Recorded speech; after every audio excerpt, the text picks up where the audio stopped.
nima xazinalarni joylash kerak bo'ladi. Bu xazinalarni oddiygina joylab qo'ymaydi. Bu xazinalarni hisoblab, keyin o'sha kerakli sandiqchasiga yopishtirish kerak bo'ladi. İştirakçılarımız birinchisi olib hisoblab yopishtirib ketib borgandan keyin ikkinchi ishtirokchilar kelishi mumkin bo'ladi. Xuddi estafeta tayoqchasi singari. Boshladik.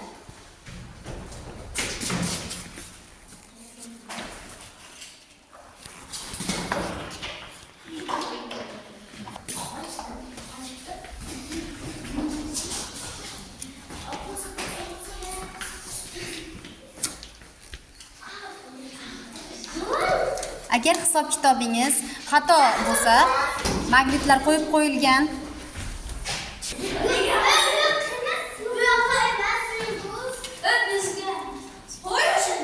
Bu tarafga siz o'zingizni jamoangiz tarafga qanaqadir sandiqqa joylashingiz kerak.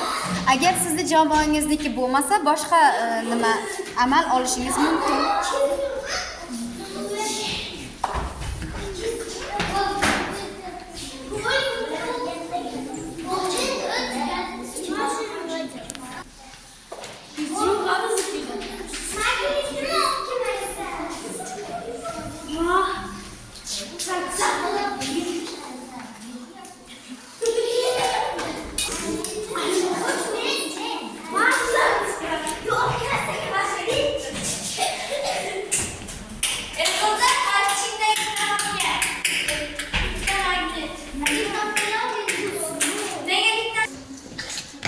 Shu joyda o'yinimiz o'z nihoyasiga yetdi va jamoalarni xazinalarini hisob-kitob qilish vaqti yetdi.